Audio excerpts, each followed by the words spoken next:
social distancing, that is where we are. No one in between. Have to stay this far. Stay away from me if you're not family, or we'll stay quarantined forever. Keep this virus from each other.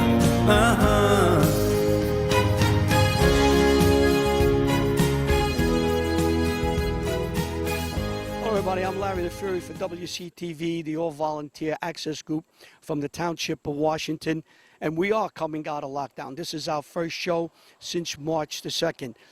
This show here, we're looking at the first responders, the essential workers, and the small businesses that had to adapt when everybody was locked down. We were taught about new words like sheltered in place. We talked about social distancing. We learned about wearing our masks as much as we could.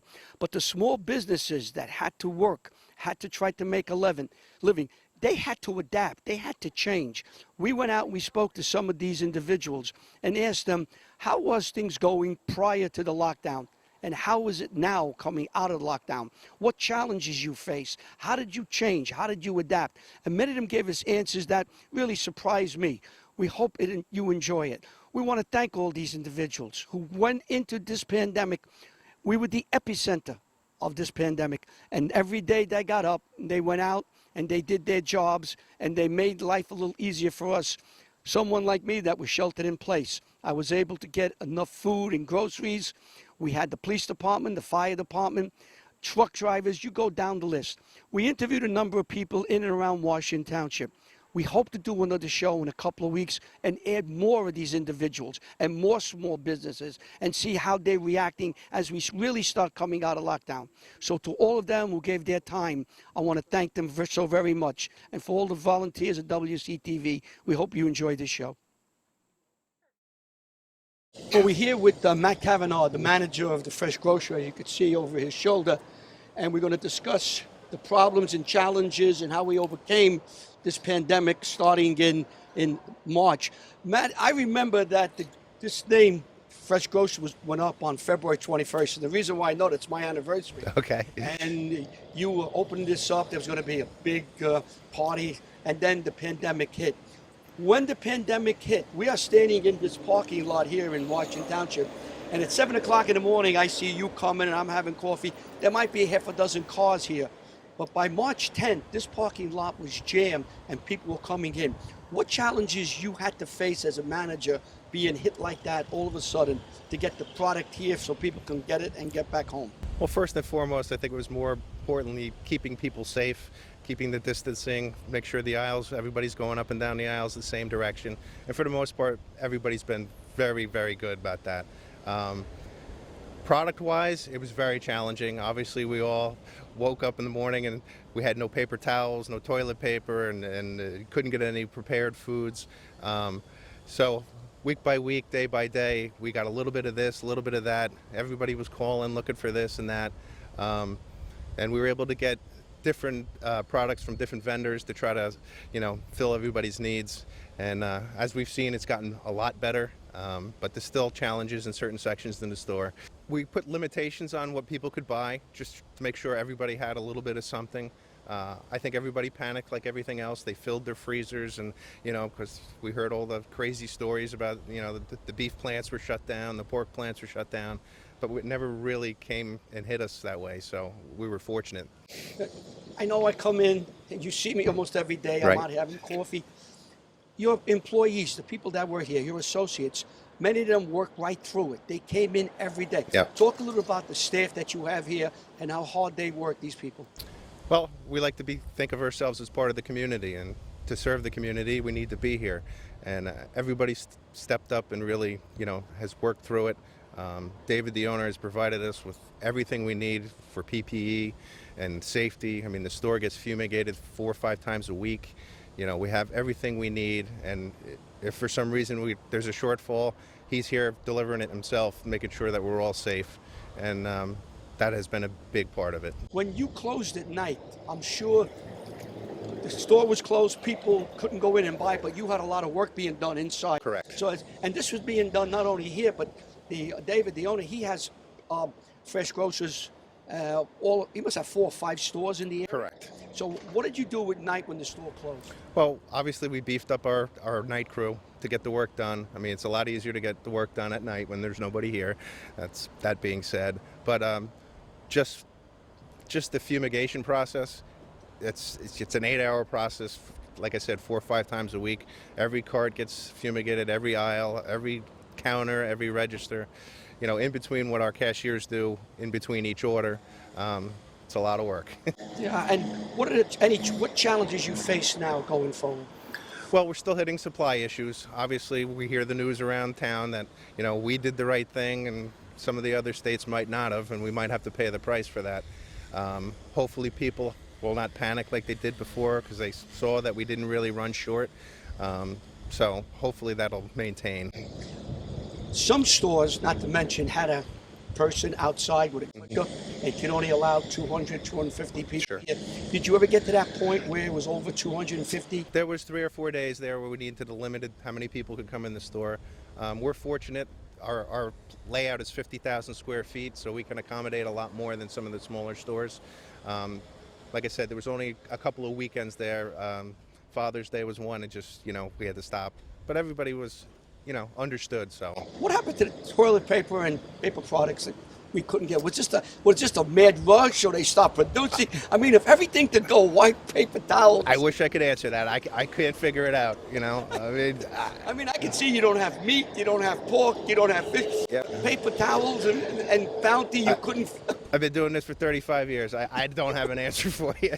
Well, just as a person who comes in here and a member of Washington Township community, I always knew I could come here and get about 90% of what I wanted. I knew was here. There were certain things weren't here. I understood that.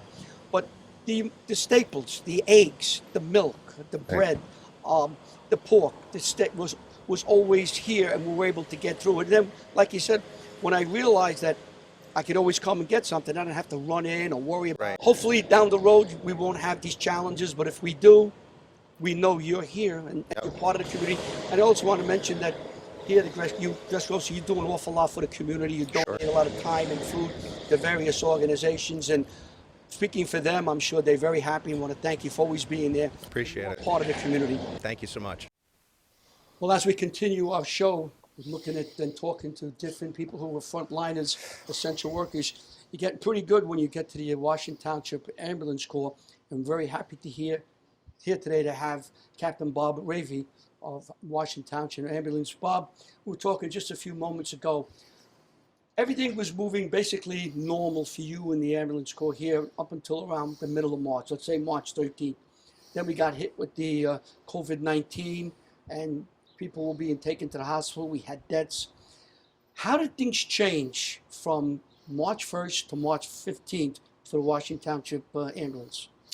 Well, it was a pretty dramatic change. It started off with, as people realized the severity of the situation, we had several members that were not able to ride any longer. We have some older members who were at higher risk, and we had other members who had upper respiratory and other comorbidities.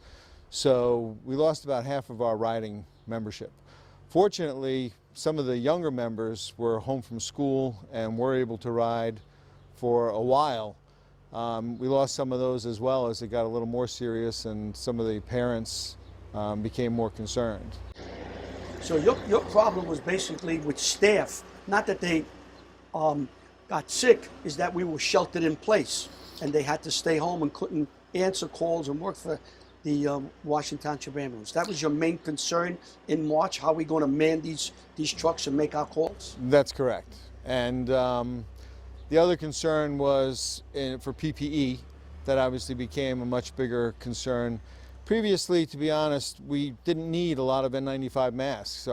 Historically, the number of N95 masks we had gone through was a relatively low number. And all of a sudden that need, grew, and all of the suppliers were almost immediately out. We ordered it, as soon as it hit, we ordered some masks and got some in. But right after that, the suppliers were out. So Eugene, the president, and I were able to source N95 masks from other avenues that were not, you know, the main sources. So You just had to get it done. we had to get it done. That's correct. This might be a tough question. I know you didn't prepare, but approximately how much of an increase you had with these calls in March and April? Did it go up dramatically in Washington Township? Actually, you know, the calls were about the same level for a couple of weeks into the end of March. But after that, as you know, things really start to hit, the calls actually decreased because nobody wanted to go to the hospital because they knew that the hospital was where patients with COVID were. So we did have patients with COVID that needed to be transported, and we had some suspected cases as well as some cases that had been confirmed that needed to be transported. But we advised people that unless they were serious, you know, in serious shape, that they wanted to call their doctor first and try to be treated at home so they weren't going to the hospitals. And I was told that you have two, you call them rigs? Yes, two rigs. Yeah, two rigs, one that's here and one in the garage. One is a COVID rig and one isn't. This is our COVID rig, right? Yes. Now, why do you need two rigs? Explain that to the people. Sure. Well, we realized right up front that we needed to change some of our protocols. And so I wrote up some extensive protocols for how to handle suspected cases of COVID. And we worked with the police department for dispatch. And we agreed that if they had a suspected case, if they had a case that was symptomatic, indicating any possibility of COVID, that we would respond in our older rig. And when they dispatched us telling us to use 4609, which is the older rig, versus 46, our newer one. And that way we were able to keep ambulance 46 clear, in theory, of COVID contamination. In addition, the town provided sanitizer once a week to come in and basically spray down both of the rigs as well as the building. They do town hall and the police department and their vehicles as well. And we also have another unit that if we just had a COVID call, that we spray the rig down with to decontaminate it. But by keeping them separate, if we had a call in the COVID rig and the crew came back and they decontaminated, we were still able to be in service for non-COVID calls until that rig was decontaminated. And also, Washington Township, you were also assisting other towns as other towns assisted us. Was that also happening during March, April, May, June, where you helped Westwood, Hillsdale? Yep. That's an ongoing commitment for the Pascack Valley Mutual Aid Group. We try to maintain at least one rig in service at all times that covers Hillsdale, Westwood, Rivervale, Old Tappan, and Emerson. Going forward, let me ask you, are the numbers of your calls today, this month, let's go this month, is it higher, lower, or the same as it was, let's say, last year in comparison? Well, last year, I would say that the calls have been increasing and they're returning to the normal levels. So we had, like I said, gone through a period where we weren't getting calls. And the calls that we were getting, a lot of people decided not to be transported. And upon our assessment, we determined that they didn't necessarily need to go to the hospital. But the call volume is increasing and returning more toward a normal what we've seen in the past. So now we go forward the next 6 months. Hopefully we'll have a vaccine. But let's say for the next 6 months, what challenges are you looking? What do you anticipate? What do you think you have to be ready for? Well, we've positioned ourselves to be well supplied with PPE, so we're not concerned about that anymore. And the supplies have loosened up and prices have come back down toward normal. We were paying about 4 times for N95 masks. We were paying 4 times what we had paid for previously.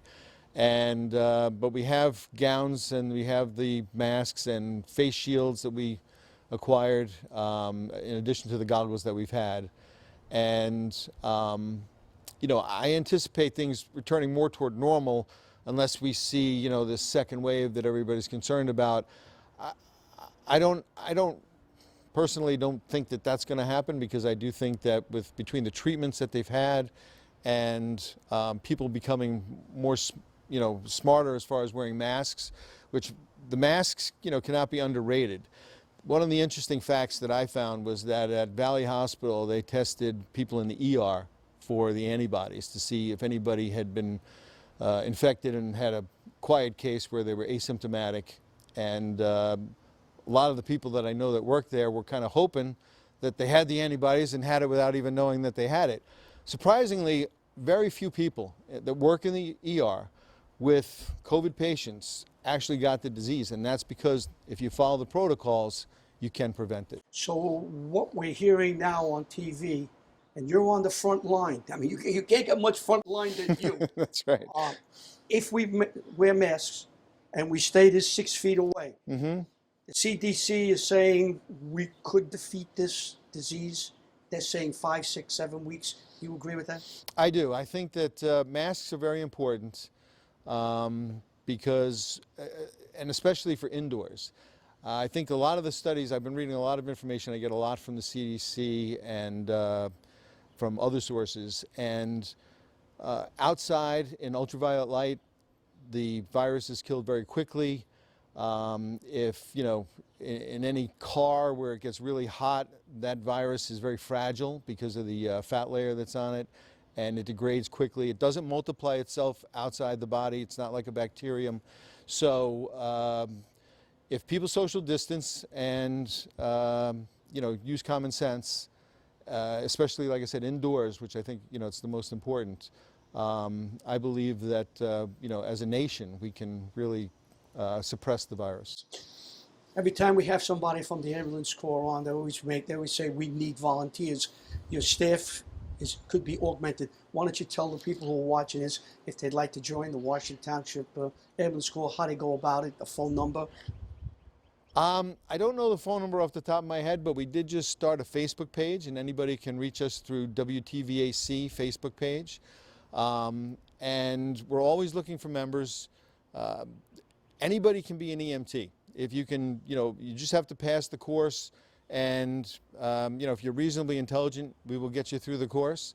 And you don't have to necessarily have a science background. I originally came and applied for just an ambulance driver position here as a volunteer. Didn't really expect that I would be an EMT, and here I am as captain. Right. So, wonderful job. So anybody who has any interest and just wants to talk about it, the number is on the town webpage, the phone number. I don't know it off the top of my head.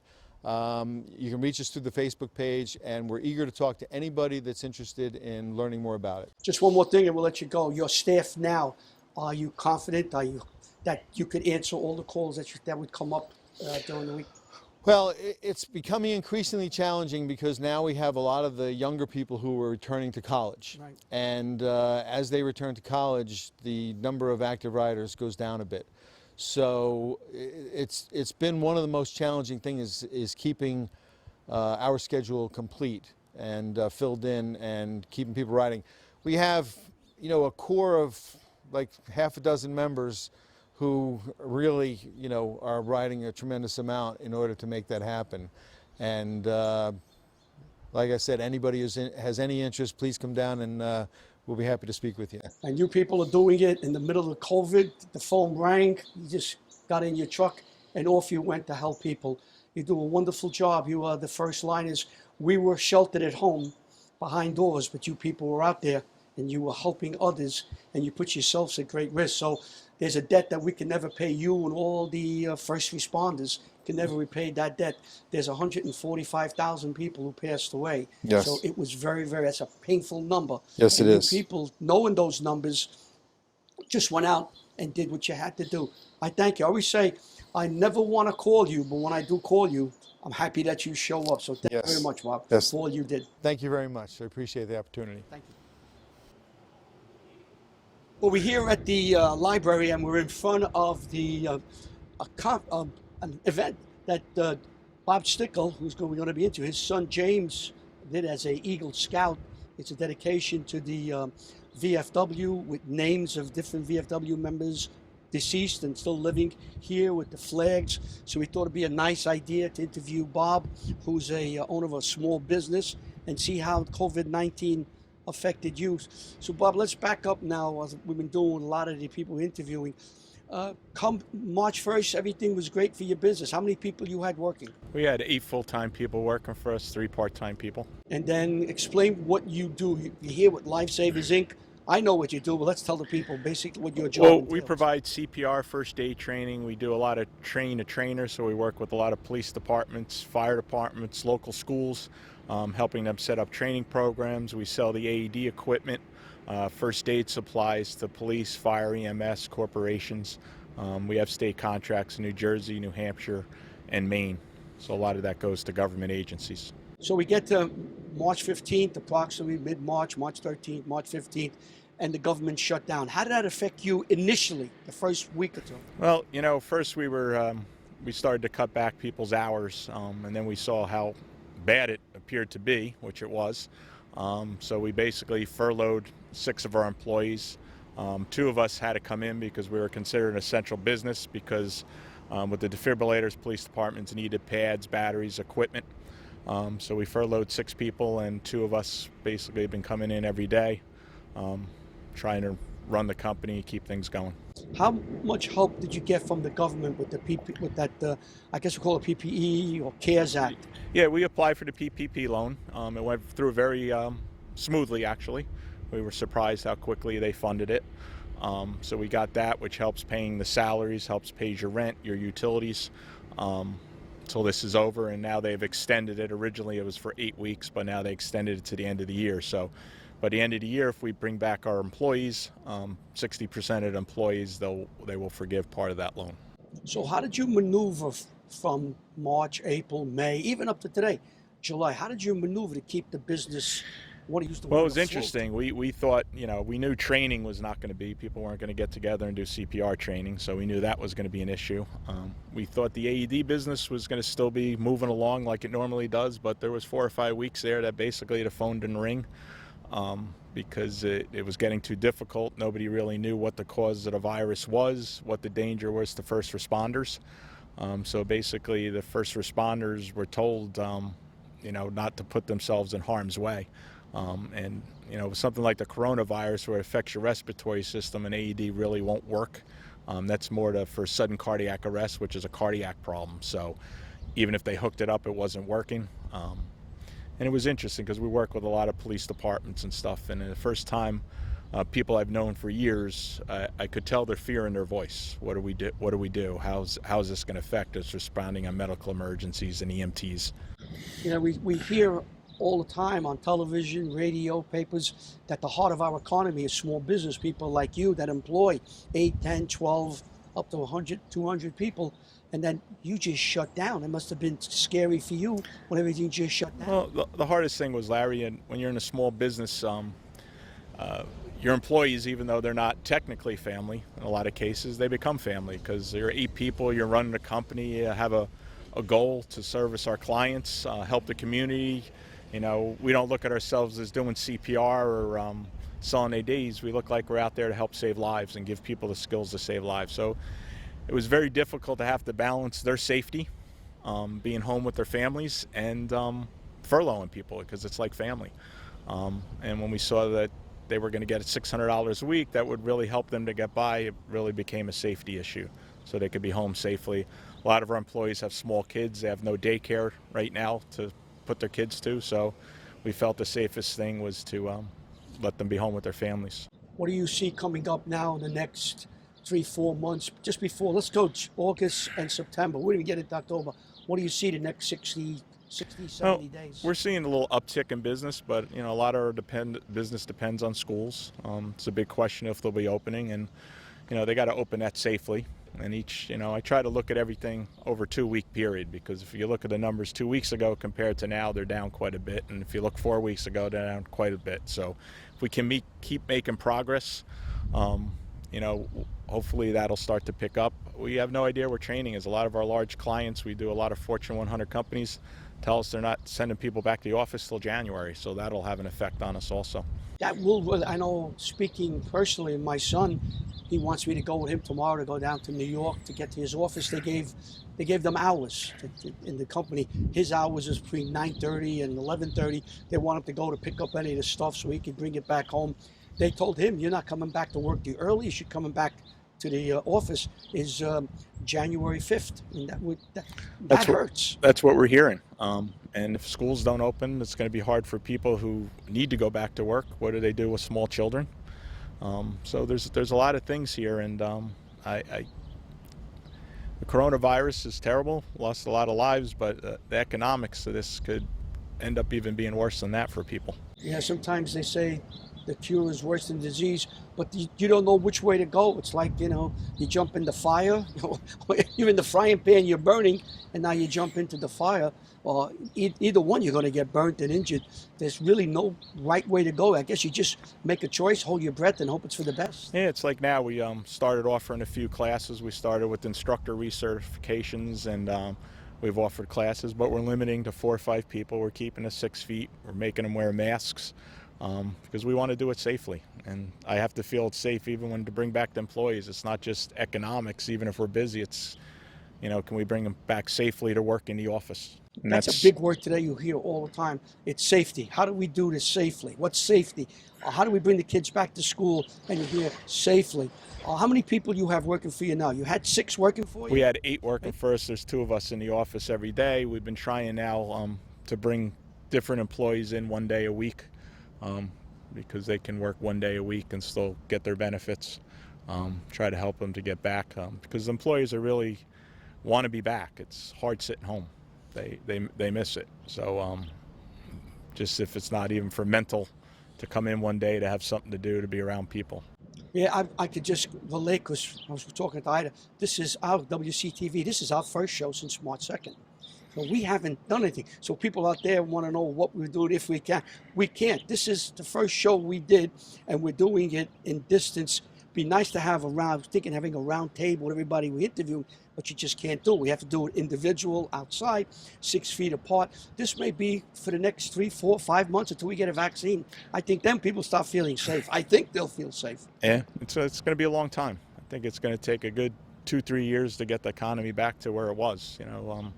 2019 was a good year. A lot of small businesses did well, but people need to really try to get out there and support the local businesses if they can afford to. If it's that local restaurant, your favorite restaurant, if you get to go, and try to support the local businesses because it's very hard.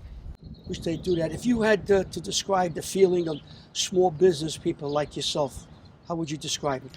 Is it fearful? I think there's always some fear, but most small business people are entrepreneurs. They've been through hard times. Nothing as bad as this. There was a downturn in 2008. There was Sandy, which was here in New Jersey, but that was localized. I had my business now 27 years, so I was around for 9/11, which affected business. So entrepreneurs tend to just working harder. I feel like I'm working as hard as I did when I started the business 27 years ago, but most small business owners try to persevere as much as they can and work hard, and you got to change the things you do, look at other ways to bring in revenue, do things safely. What did you do to change, to bring revenue in? How did you change? Well, we looked at a lot of things. A lot of people in our industry tried to bring in PPE, but we were a little fearful of that, and we saw within 1 week our cost on those masks went from 60 cents. A week later, they were offering them at 27 cents. So we were very careful. We didn't bring a lot of that in because we saw in past problems. We saw that after 9/11, what happened in the market. There's a lot of supply chain interruptions. So, we just tried to work with we have a lot of independent instructors with us who have their own businesses. So try to help them in ways to get things started and keep them abreast of what's going on. And, in the future, we may have to change, making smaller classes, that type of stuff. And you never know what you're going to do next week, next month. You may have to change midstream, and you'll figure something out. They'll always figure something out. We eat outdoors now. Who knows what winter? Maybe they'll put tents up with heaters, and you'll figure something. You're right. And entrepreneurs will figure a way to work around these problems. We've had them before, and it's amazing the genius that you people have to keep going. I guess you have to, to keep your business going. I want to thank you. It's wonderful here. This is where James did his project for the VFW. It's a very nice place to come. You could sit, you could relax. It's right near the library here in Washington Township. It's a magnificent project, and we taped the dedication here. So he did a great job. I think he was here a few minutes ago. He just left. So you did a great job. I know you did a lot of work, and I just saw my father-in-law's plaque there, and it brought a smile to me, and I sent a picture to my wife. Yeah, he did a great job coordinating it, and a lot of people in town got involved. You know, Chris Isley was a big part of this from Isley's Nursery. Chief Skinner came out here on a lot of Saturdays, helped volunteer his time. Lieutenant Scher. There's a lot of people to mention, not just scouting families, but people in town, and everybody who believed in him to buy a brick before he built this. We're very proud of him. I remember when he started, and now look what we have here. It's beautiful. The flags are flying, and it's a beautiful place to come. Very calm. You have a high blood pressure, just come sit here, relax, look at the lake, and your blood pressure goes down. You don't need any medicine. Thank you for taking time coming down from your business to do this interview. We surely appreciate it. Thank you, Larry, and all WCTV does for the town. I know you're all volunteers, and people forget that, and you guys do a great job. As we continue our discussion with the essential workers and the first responders, we're very happy to have today the police chief of Washington Township, Rich Skinner. Chief, thank you for coming by and talking to us. We were discussing just before we're going on. Came March 1st, everything was almost normal in Washington Township and all through the United States. And then we had a shutdown. And the police department did not shut down. The police department had to work. I stayed at home for 3 months, but you and your staff were on the streets, you were working, you were protecting. What changed dramatically from that first couple of days in March to the middle of March, March 15th, when we all got locked in our homes and had to stay home? Larry, I think March was when things really changed. You know, prior to that, we were monitoring COVID. You know, it was going on in other countries. We were concerned about, you know, when it was going to get here. And it's funny that you say, you know, beginning of March. As a new police chief, I was in a class given by the New Jersey State Police Chiefs Association. It was an orientation class for new chiefs. It was supposed to run 5 days, and in fact, they cut a day, you know, because of COVID. They didn't want us all in the same class. And as police chiefs, we suddenly got very busy with what was going on with COVID. So really, the beginning of March is when COVID hit for us. Yeah, now I remember talking to someone, might have been Rio or yourself, one of the police officers, who said there was a whole new technique of talking to people. We stood 6 feet apart. You and I are 6 feet apart. We had our masks on. The interview starts, you take our mask off. Explain to the people how you had to deal with the public here in Washington Township with that 6 foot spread between you and the public. Yeah, we really changed a lot of our procedures. And, you know, you say interacting with people at 6 feet. In the beginning, you know, we had a very good understanding of the dangers of COVID. We had given a lot of executive orders from the state. We consulted with the health department, both New Jersey Health Department and our local health department, Northwest Regional. And so we had a lot of protocols in place early, and some people didn't understand. So when you would talk to somebody out on the street, it was tough because people would kind of take a step towards you and you would take a step back, and they would step closer to you, and you'd have to politely say, please, you need to maintain 6 feet of distance. And honestly, we preferred more like 8 to 10 feet if we could get it. You know, we had to do a lot of things to get out in front of this. You know, we've been very fortunate here at the Washington Township Police Department. We only had one officer who got COVID-19. It was you know, one of our younger guys, and he was pretty sick. It was kind of scary. We were very worried about him, but he's fully cleared now, and you know, he's feeling much better. You know, I think it was partially luck that we only had one officer that tested positive, and it was partially the fact that we got out early. You know, we got together with the health department, you know, the borough administrator and the mayor, and we put a plan together, and, you know, all our officers were issued PPE at the very beginning of this, and we changed all of our protocols. You know, we could spend 2 hours if I tell you everything that changed about police work. Really, everything we do changed. You know, we put our officers on staggered shifts. You know, we came to a point where, by order of the governor and the prosecutor's office, we were actually ordered to send some of our cops off a shift. We would minimally staff a shift, and we would send maybe that third officer home to work from home. unfortunately, that third officer got called back quite often, because if we had a COVID-related call, then we would have to come in and do a whole decontamination procedure for the vehicle, for the officer, for all of his equipment. So, every time we went on a call that was COVID-related, there was a whole series of things that we needed to do to follow up on. You had a lot of people don't realize it. You had to take the vehicles and you had to just spray them and try to kill all the germs there, right? You had to do that for every vehicle. Was that done usually once a week, twice a week? Vehicles were sanitized every day. We bought a machine that looks kind of like a backpack blower, and you could blow the whole inside of the machine.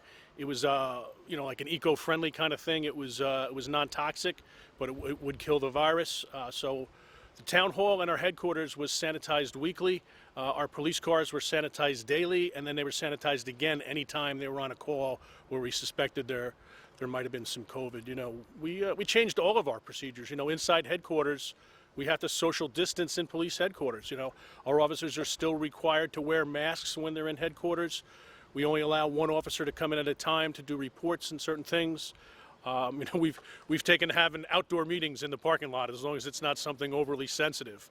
Yeah. We're like the rest of the world. Most of our meetings are taking place on Zoom or through teleconference. Yeah, I noticed they want a lot of events that be taking place outdoors. So you have to have a meeting. You have outdoors. We was talking to you prior. You come on Washington Township. We seem to be pretty good with numbers. We're not 500 people got it or 1,000.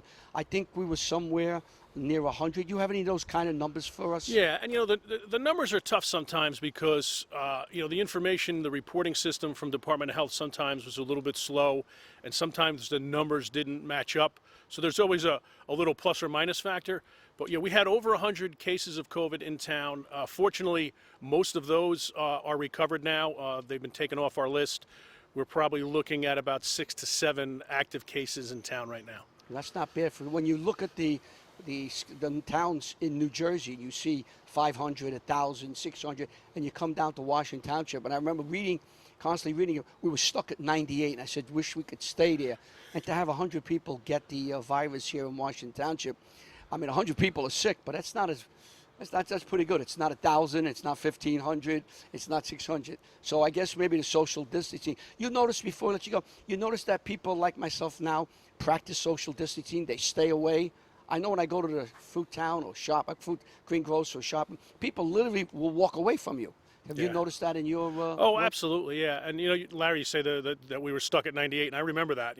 We kind of took a little pride, not only as the police department, but as members of the Washington Township community, that, we kept that number low. And I really have to thank our residents for that. I think, this whole thing, in large part, Washington Township was a lot safer because our residents did everything they were supposed to do. They followed social distancing guidelines. They stayed off the roads. Our call volume during COVID was essentially cut in half. We weren't making a lot of motor vehicle stops, but we really, the police work kind of slowed down, and we really need to thank our residents for that. Just the last thing for me, as we go forward now, and we go the next 6 months in a year, and hopefully this is defeated, this pandemic's defeated. Do you see a lot of the things that you implemented now carrying forward that you want to continue with going forward into the years to come? Yeah, absolutely. And listen, COVID's not over yet, and we're not really sure when it's going to be over. Unfortunately, this weekend, I read about a few more police officers who passed away in other states. So I think a lot of the protocols that we put in place will stay. The biggest example I can give you is, we wear full PPE now on medical calls. We have masks, we have gloves, we have gowns, we have face shields. Prior to this, honestly, if you'd go to a call, ambulance call for somebody who had the flu, we would go in there, unmasked. I think now moving forward, we've all learned a lesson that from now on, when we go on ambulance calls, no matter what they are, we're going to be at least wearing a mask, maybe more. I want to thank you for taking time. I know it's busy. I just want to thank you, and Rio's over my shoulder, who's the head of OEM here, Rio Faccinetti of OEM of Washington Township Police Department. You're always there. Like I said, people like me, we stayed home from the middle of March. I think I came out sometime the end of May. But you were there. If I called, your police officers were there. And you're on the front line. You're there to help us. And it makes us feel safe. And I know going forward, no matter what we have to face, you and the rest of the essential workers and frontliners will be there. Thank you very much from the Township of Washington residents. I appreciate it. And we all appreciate you.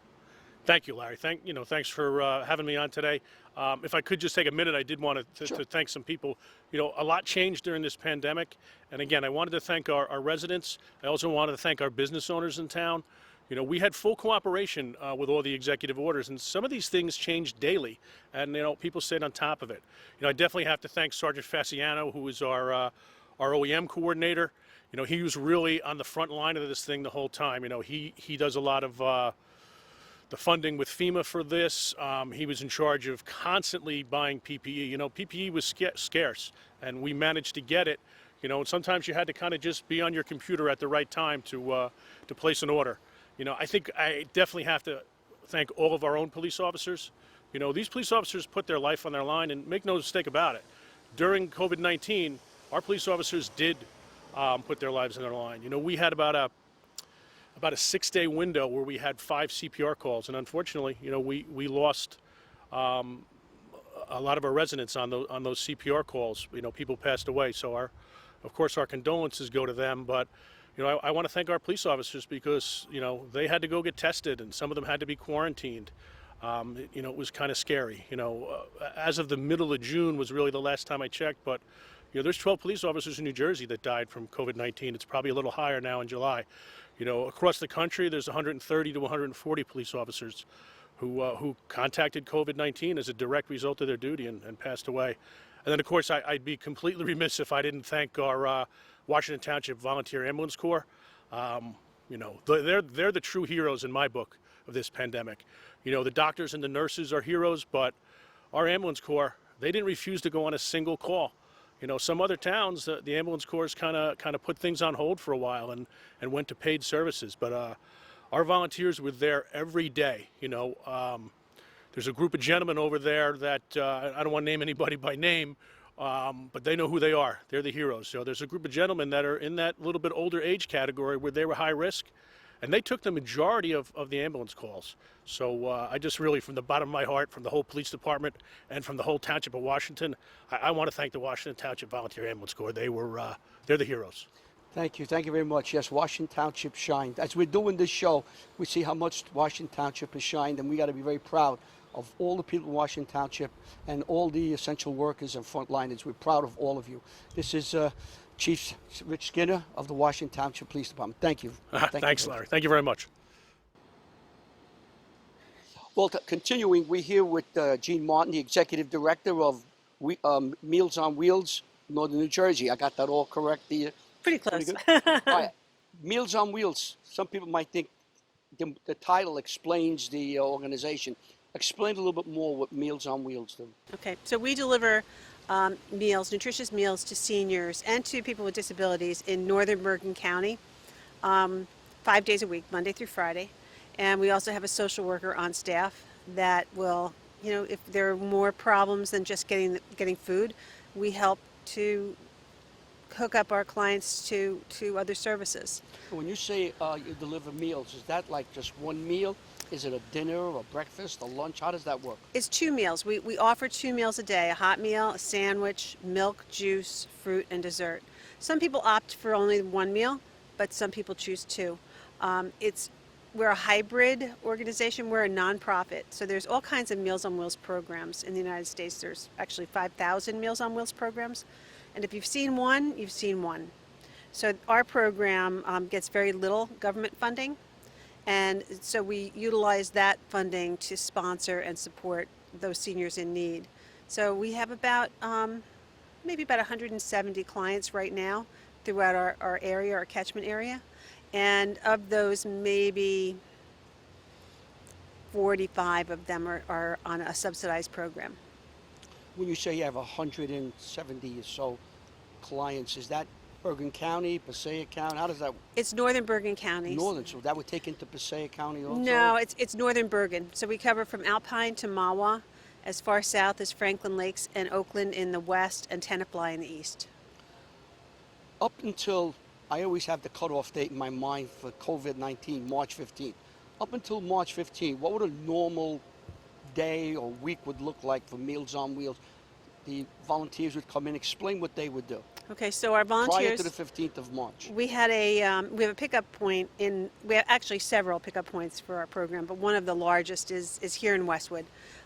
We'd have our volunteers come at 10 o'clock in the morning and pick up a hot meal cooler and a cold meal cooler, and then deliver to 10 to 12 clients. And it takes about an hour and a half, so it's pretty quick. On March 15th, I guess, I don't remember the exact date, but it might have been was it 15th, a Monday?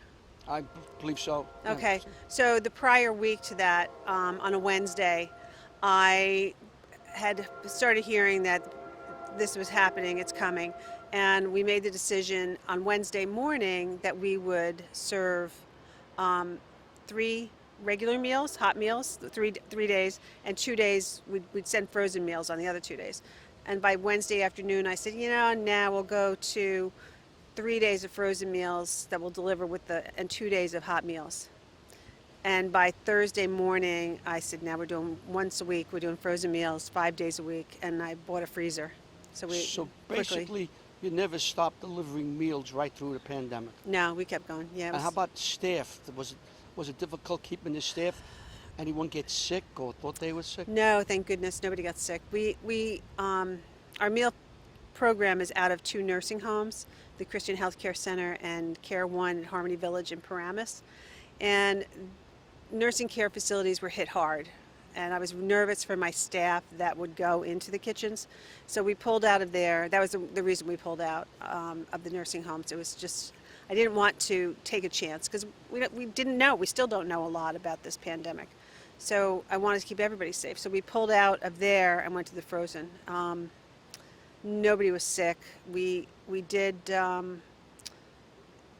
stagger our staff so that nobody was really in the building at the same time. We had each in our separate offices. We had masks, hand sanitizers, cleaned down our desks every day. I tell people, it's like, oh, did you pivot? I was like, pivot. We did the pivot. We macarenaed. We did the hooly booly. We did every type of dance move you can imagine. It's been pretty crazy. What challenges you see going forward, if any?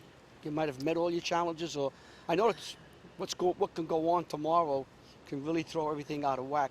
But what are your challenges now? That it's going to come back, and are we going to be ready? We've already started looking at for other frozen meal caterers and planning. Okay, we made it through this. It was okay with doing the frozen meals, but it's not going to be. We want to make it better. If we have to go back to frozen meals, we want to make it better. The other is volunteers. We lost between 20 and 25% of our volunteers from the beginning of COVID to reopening with our Meals on Wheels program, our a regular 5-day delivery.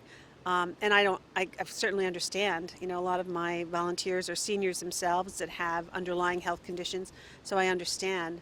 But we're going to need more volunteers. Yeah, I was going to say, your volunteers to do this, a lot of them have to be retirees who would be up there in age. And remembering March and April, we heard the term shelter in place, don't go out, stay indoors. So it's kind of tough, but your people, what we're trying to show during the show here, how many people went out and serviced the community because it had to be done. And you're part of that with the Meals on Wheels. Yeah, it was, I'm amazing. I'm very humbled by my volunteers. They're ready to come in. When we started back on July 6th with our regular meal delivery, I think our volunteers were just as happy to be back to our normal schedule as our clients were. They missed each other. To receive these meals, is there a criteria you have to face, or just call and say, I'd like to have the meal? Our criteria is you live alone and no longer drive and have a home health aide for under 4 hours a day. But I bend those rules. If you're requesting subsidy, I have to be kind of strict with the rules. If you're requesting subsidy, because we don't have that many slots available in that. But if you need a meal, I'll bend the rules. I mean, I have people who've called me, and one will say, well, my father's 96 and he still drives. And I'm like, I will deliver to him because I don't think I really want him to be out driving. If I can keep him home, that's great. So there's no one size fits all senior. Where do you get the food? I mean, I don't know if you mentioned it, but to reiterate, where do you get this food to deliver? I know you're saying frozen food, but where do you get the food that's not frozen? Where do you get that from? The Christian Healthcare Center in Wyckoff is one of our caterers, and the other is Care One at Harmony Village. And they provide the food for you. Yeah. So right now, as we're doing this show, New Jersey is in, I want to say, maybe a good spot compared to Florida, Texas. So you're ramping up. But if something turns on the dime, you will be able to continue your service. Yeah. Could you go back to April 1st? Do I want to? No. No, I know you don't want to. But if you have Yeah, to we rev could. up, We you could. would do it. Yeah. You would just turn around and continue what you were doing in April under those very trying conditions. Yeah, we have some very good providers of frozen food. And I called him on a Friday, and he had the food to us on Monday. I said, I need 1,000 meals on Monday. He said, oh, fine. He's like, okay, not a problem. The businesses here in Westwood have been a big supporter to Meals on Wheels, and some of them you'd like to mention. Why don't you mention a few who've helped you so much over the past years, I guess? Okay, yeah, the Iron Horse and Lee and Annie and Sean have been incredible supporters of ours. When this first happened, Lee was quarantined down in Florida, and he reached out to me to see how things were going and what's going on. And he reached out to a lot of the other business owners in town who sent in donations to our program. The fire department and the DPW, when we were in Westwood House doing the meals, and we had to move from Westwood House to the community center for, I guess, about 5 or 6 weeks. The fire department came over, picked up our freezers, and moved them over to the community center. And Lee and Sean are doing Friday meals, sandwiches. They're doing sandwiches for some of our Westwood residents. And you've had other businesses that helped you also. Yeah, Cafe Anello has been had done meals for us for, I guess, 7 weeks on Thursdays for our clients. And Johnny actually and Alyssa are probably going to come volunteer for us to deliver Meals on Wheels in the coming weeks. So yeah. Westwood as a community really stepped up and helped you as much as they could during this pandemic. You notice that a lot of people are helping as way they can and Yep. trying to help others to get through this pandemic. And you're just Yeah. talking about it now with these businesses that work so hard. Yeah, it's really, the businesses in town are, I mean, Westwood's a wonderful place to live. Wonderful place. You mentioned, we were just off the air for a few seconds, and you mentioned Mondays. There was a song about that, Monday. Monday, you're smiling. Mondays are kind of tough for you. Why? Well, the frozen meals on Mondays were really tough because we would get, meal delivery would happen at between 8:30.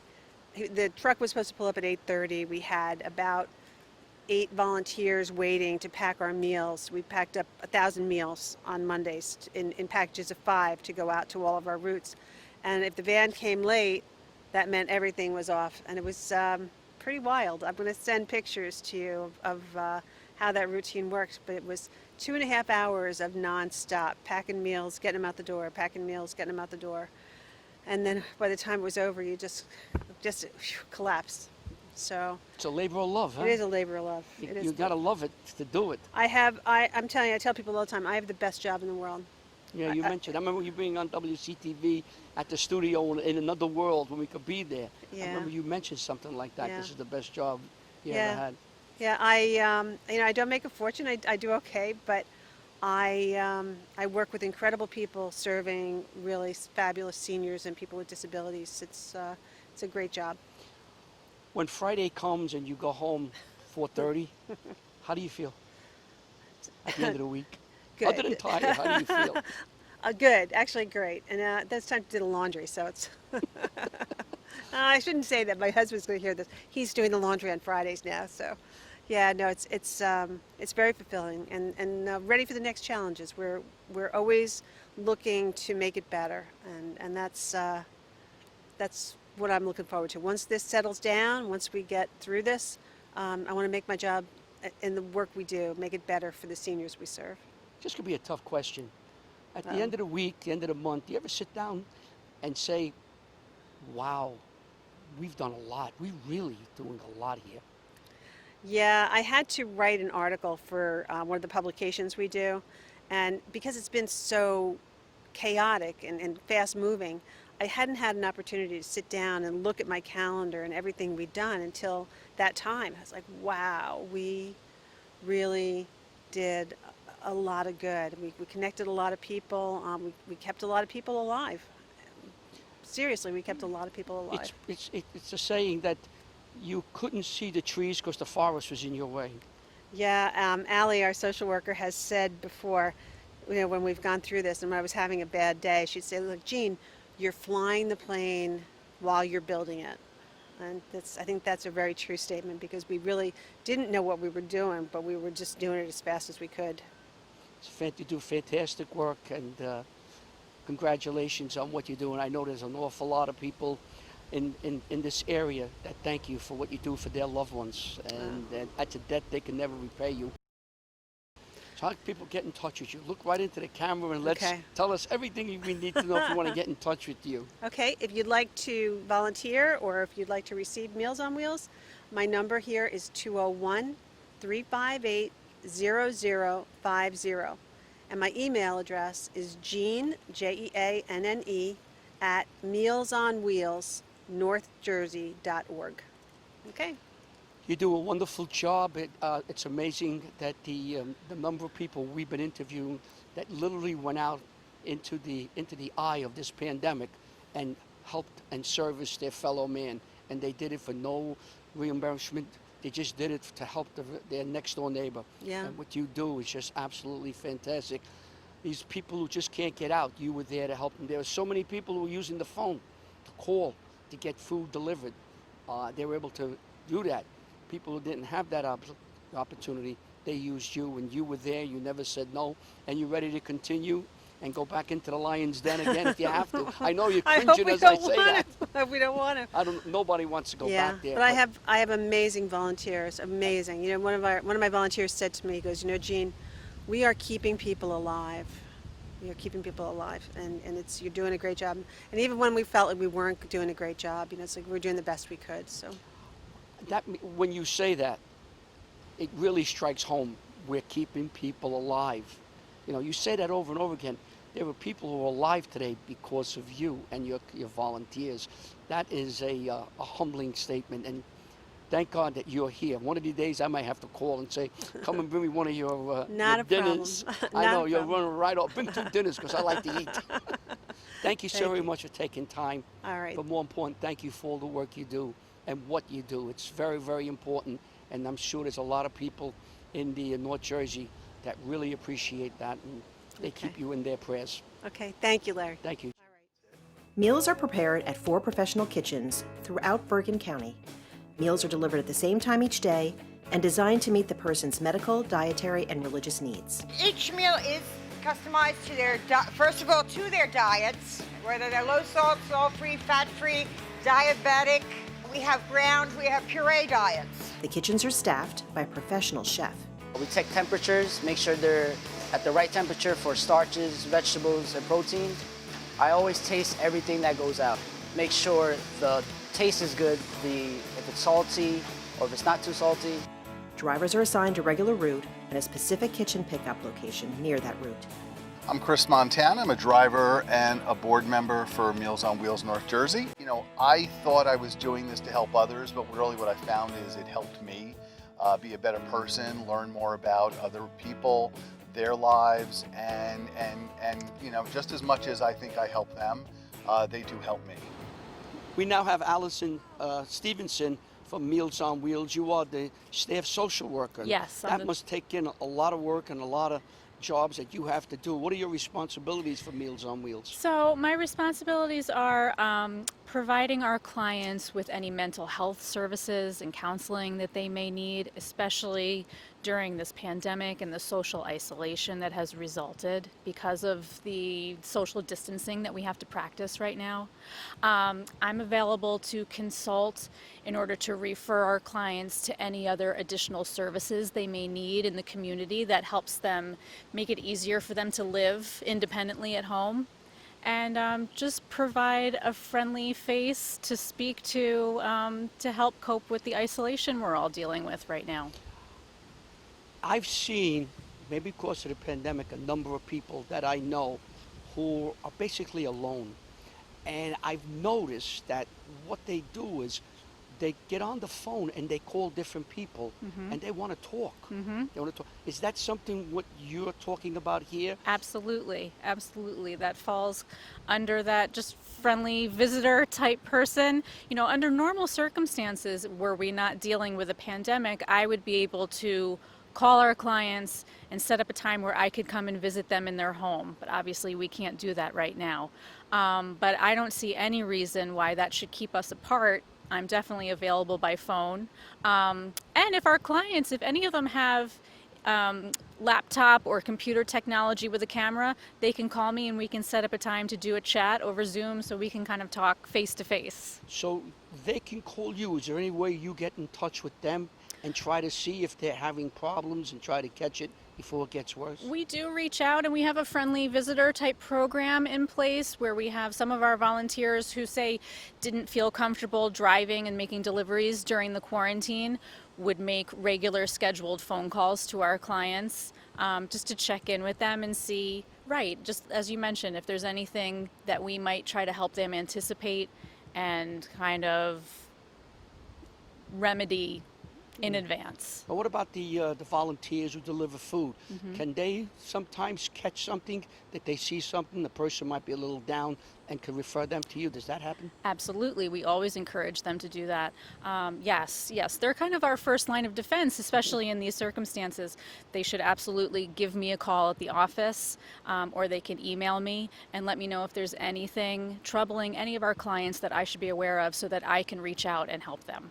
And then if you have the ability to reach out to outside help, whether they may need professional help on psychological or physical help too sometimes. Absolutely. You do have that ability to say, let me reach out to other doctors or healthcare professionals to help these individuals who need help. I definitely do. I can coordinate a multitude of community resources and make any referrals that would be helpful to our clients to help them continue to live independently and happily.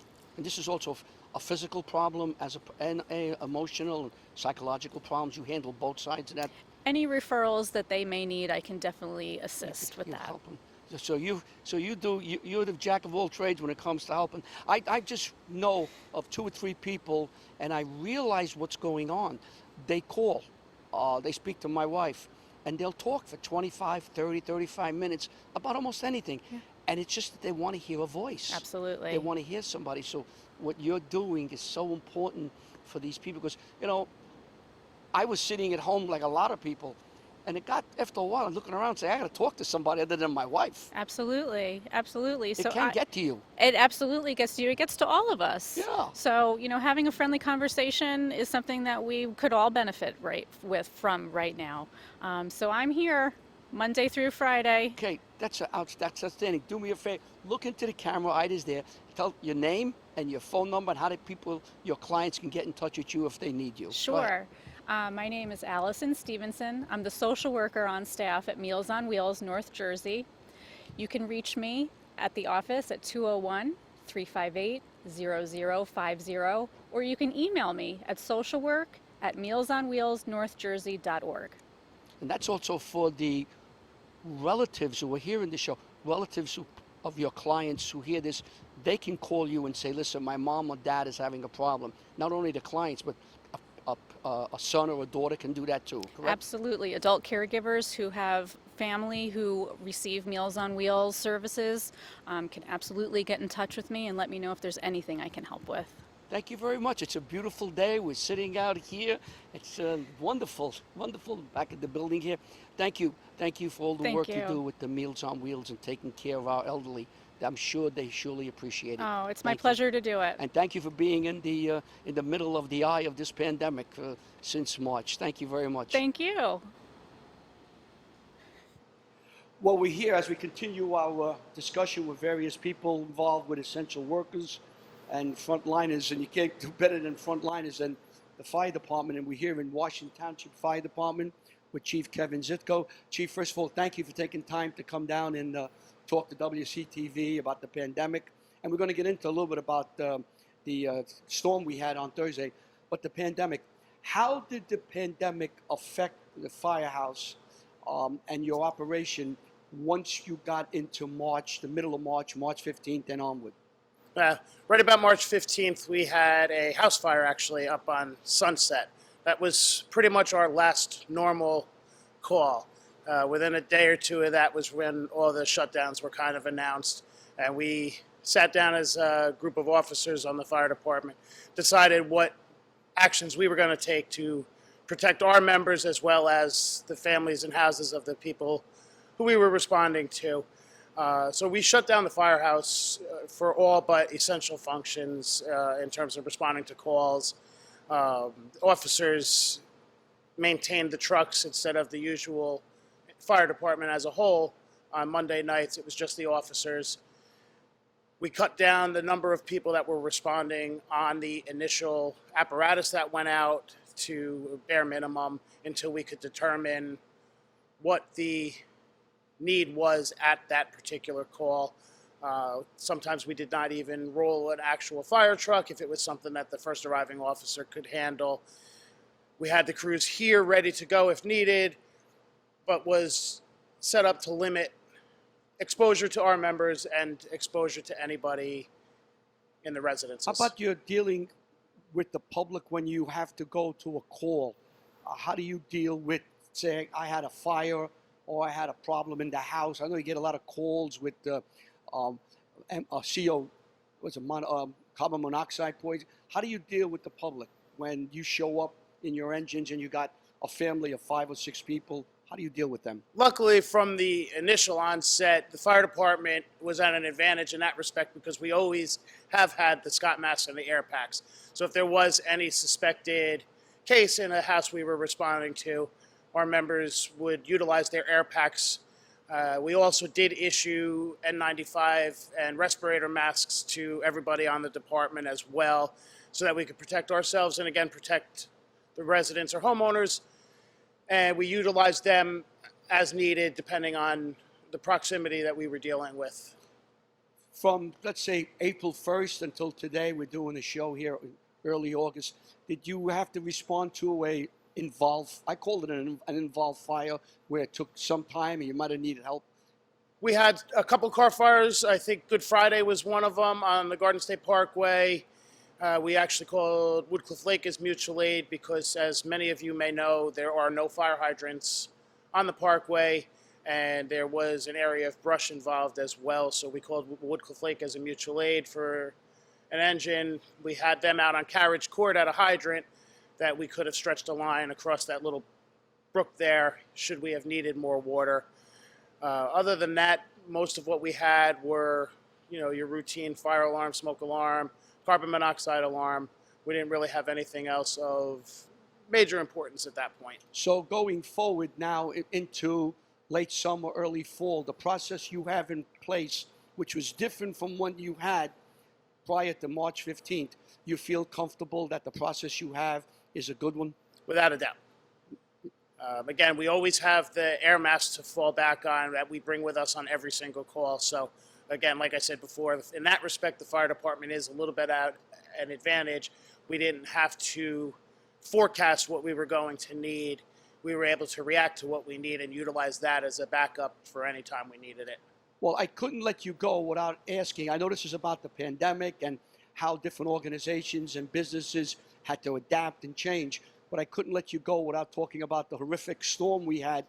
The mayor was on last night on WCTV with the police chief and the head of the DPW, and they said this was the worst storm we had in years. It was worse than Sandy. I heard the alarm go off sometime in the early afternoon. How many calls did you have Tuesday through, let's say, yesterday, approximately? I don't want to nail you down, but approximately calls you had. Our first call was about noon, right at the beginning of the storm. I had just left work to come home knowing that the storm was about to kind of get going at that point. That was our first call. I think we responded to about 30 calls from then till about 4 o'clock, where the firemen on the trucks never even made it back to the firehouse at that point. So that was 30 calls between almost 12 and 4 o'clock. Correct. So in 4 hours, you had 30 calls. What were the main calls that you got? The majority were power lines down, arcing in the street. Van Embergav was the first call. That was a tree down near IHA. The wires were actually burning in the street. We had a couple other damage calls from trees on houses. Several houses were very badly damaged, several of them inhabitable at this point, where we had to cordon off the area, protect the public from getting too close to them should anything have happened. One of the houses still is on the verge of potentially collapsing. So that was probably the worst hit house in the town, and there were, like I said, there were several others. Since then, we're probably now have hit about 50 to 60 storm-related calls, the majority of which at this point are CO alarm, carbon monoxide alarm. A lot of them, and a word to the public on that, a lot of them are from improperly placed generators too close to the house or with the exhaust aimed at the house. It's really important with the generators to keep them 15, 20 feet away from the house. Utilize your cords to make up that distance. Also, it's important to use heavy-duty electrical cords, as the normal standard household cords are really not meant to power as much equipment as people often connect, with air conditioners and refrigerators being the primary. So you, if I'm wrong, correct me, you became chief in January? January. So from January to now, it's been a very eventful tenure between the pandemic, the storm, and we're only in August. I mean, there's still 5-6 months to go in 2020. Are you scratch your head and say, what's next? That's kind of been the running joke with everybody with the between the pandemic, that what's next for 2020? January, February, March, we'll get hit with something each month that's different. But really, more than anything, throughout the pandemic and throughout the storm, I really have to commend the men on the fire department for their actions. And with the storm, most of them got to the firehouse and started taking calls before they had even had a chance to check on their own houses and make sure they were in good shape. I know I didn't get to see my house until about 5, 6 o'clock in the evening before I was able to check, and thankfully I didn't have any serious damage. But the men on the department really did a phenomenal job throughout the pandemic, throughout the storm. As they always do, they put the community above themselves, and they need to be thanked and thanked and thanked again, because I couldn't have done this without them, and the town would have been a lot worse off without the fire department. So, Well, I want to thank you for coming down and talking to us, and want to thank you and the fire department for always being there. That alarm goes off 1 o'clock in the afternoon or 1 o'clock in the morning, we know you will be there to help us, whatever our needs are. And when that alarm went off, I said to my wife, oh, the alarms are going off. That one time I said, things must be getting tough. But you always realize that you're there. There's some comfort knowing that we're not alone. There's somebody there coming who will help us. So I want to thank you. I thank your wonderful group of men here. This is all volunteer. That do all this volunteer. Get up at 2 o'clock, 3 o'clock, 4 o'clock in the morning to answer a call. as everybody may know, the fire department is always looking for volunteers. In order to join, you can come here on any Monday night between 7:30 and 8:30, pick up an application.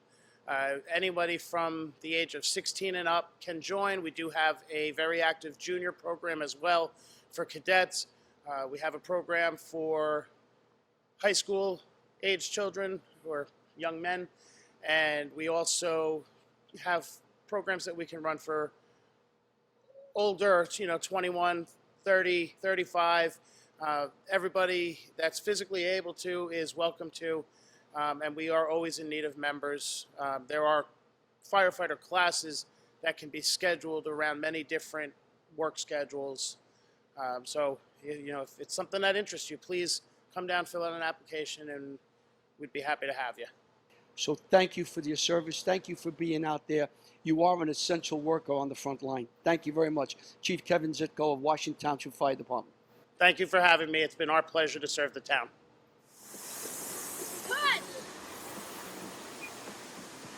Well, we're continuing with our show, and we're in the parking lot in Washington Township, the square here, and we're talking to Anna Reitland. I hope I got that right. Your name is right.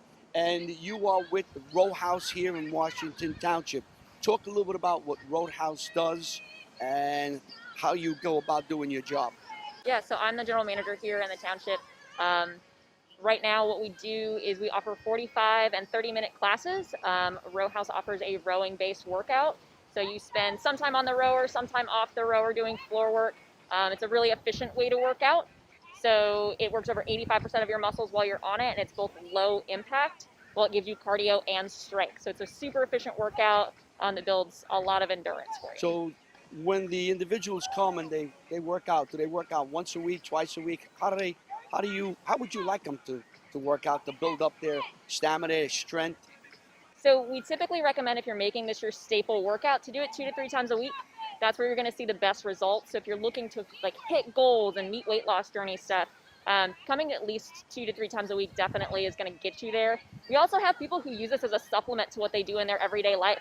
So we have people who are beat up athletes, runners, tennis players, who just use this to kind of give themselves a workout that doesn't beat their body up in the same way that they do in other places. So what we're doing basically here throughout our show is how people have adjusted with COVID-19. Now, you're relatively new to Washington Township. When did you get here? So we had our soft opening in September, Okay. and we grand opened in October. So we have been open for less than a year and have been shut down since March 16th. So we're hitting into month 5 of not being able to use our indoor space, and yet having a facility that we've had that's less than a year old. Right. So let's go back to when you started, October, November. What was the procedure inside? What were you doing in there? Yeah, so it's a little bit different than the parking lot for sure. So inside we have 25 rowers in the room and then 26 for the instructor. We have 2 big screens at the front of the room. What it shows is what everybody is doing together as a group. We're really, really based in community and camaraderie. So it's not a leaderboard or a scoreboard. It's what can we do together to better ourselves as a group. So we've lost a lot of our tech. We don't have our lights. We don't have the powerful music that we used to. We don't have our big boat split, which is our group average. But everybody's out here just making it work and really doing great in the community. Now, what did it take to come out here? Now, you spread out here pretty good. Yes, sir. How did you go about doing it with the town and the people who own the shopping center? How did that all come about? Yeah, so we're really grateful to this community for allowing us the opportunity to do this. People have been really supportive, both just people parking in the lot, and then also our landlord has been really supportive of us taking up and utilizing this space in the mornings and now in the evenings as well. So our neighbors are obviously okay with parking other places, which we're really grateful for. Our landlord, like I said, is a big supporter of us, and then the members and clients that we have come in really seem to be fine with coming out and sweating in the sun and just having a good time. Yeah, so what time do you start here? And I think I know what time, but what time do you start? Yeah, so our earliest classes, we have a couple days a week where we start at 6:15 a.m.